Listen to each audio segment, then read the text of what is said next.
Galerinha, né? Vamos lá, vamos dar continuidade aos nossos estudos sobre as civilizações antigas.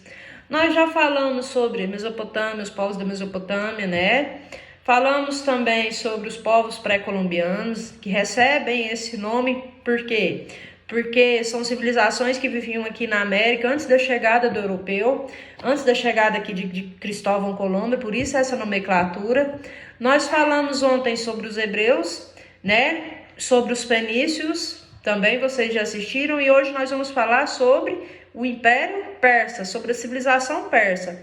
Lembrando vocês que nós estamos agora onde? Na Idade Antiga, né? Porque a pré-história, quando tem o surgimento da escrita, nós vamos ter o quê? Essa ruptura, essa passagem de pré-história para a Idade Antiga. Então, o que a tia Leidmar sempre vem falando para vocês? Quando a gente fala dessas civilizações antigas, sempre é importante, por quê? Porque nós temos que saber como que as sociedades foram se desenvolvendo, né? Quais foram as transformações ao longo do tempo, para nós compreendermos o quê? Por que a nossa estrutura social, política e econômica é desse jeito, tá? Então, quando a gente fala do Império Persa, da civilização persa, primeira coisa que a gente tem que saber é onde se localizava. Nós estamos falando, desde ontem eu venho falando para vocês, que essas civilizações se encontram principalmente ali na região do Oriente, né? E o Império Persa se localizava onde? Ali onde hoje é o atual Irã, tá? E qual que é a importância da gente estudar? A gente vai ver que no início o Império Persa ele não era unificado.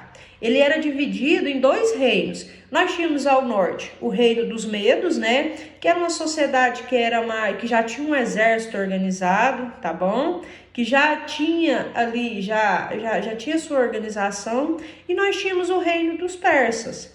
Tá, então o que vai acontecer aí? Na figura do Ciro I, nós vamos ter dois principais reis que são importantes aí, principalmente para a expansão territorial desse império.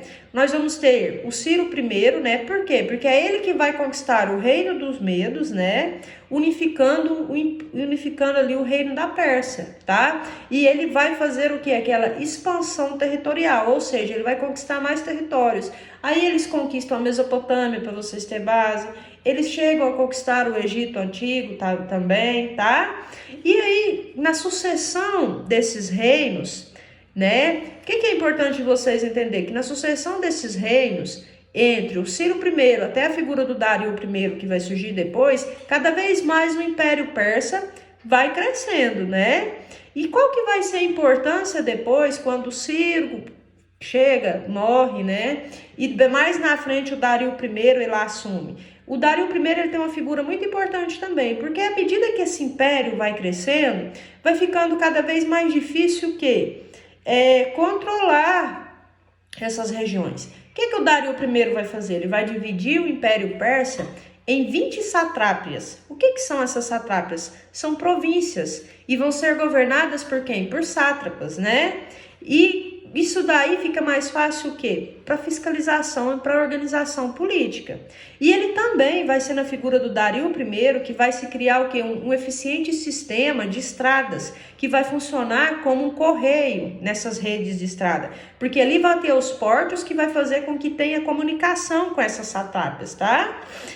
O que mais que nós vamos ter também na figura, então, desse imperador? É ele que vai cunhar é ele que vai criar a primeira unidade monetária.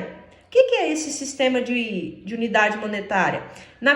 Ele vai criar o darico, né? Os daricos, que vão ser moedas cunhadas ou em ouro ou em prata, e ela vai ter um valor ali em toda a região do Império Persa, tá?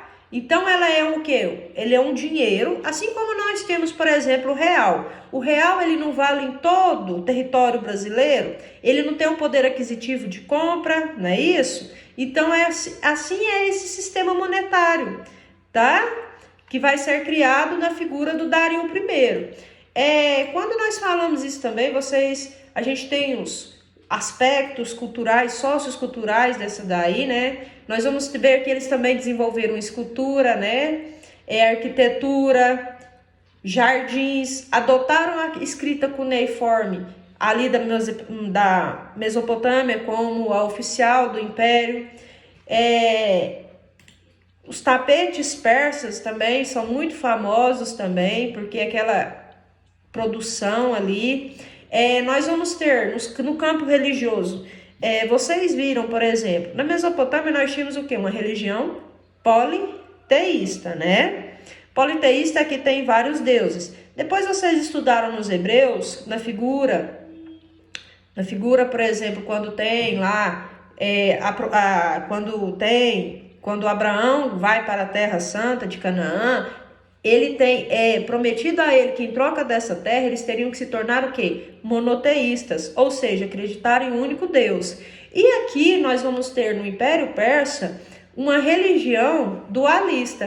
O que é uma religião dualista? Nós vamos ter um Deus do bem e um Deus do mal. E assim eles estão sempre lutando entre si, né? Nós vamos ter o Arimã, que é o Deus do mal, e o Ahura Mazda, que é o Deus do bem. Então eles vão estar sempre em confronto, para quê? Para que o Deus do bem vença, para que o bem se sobressaia sobre o mal.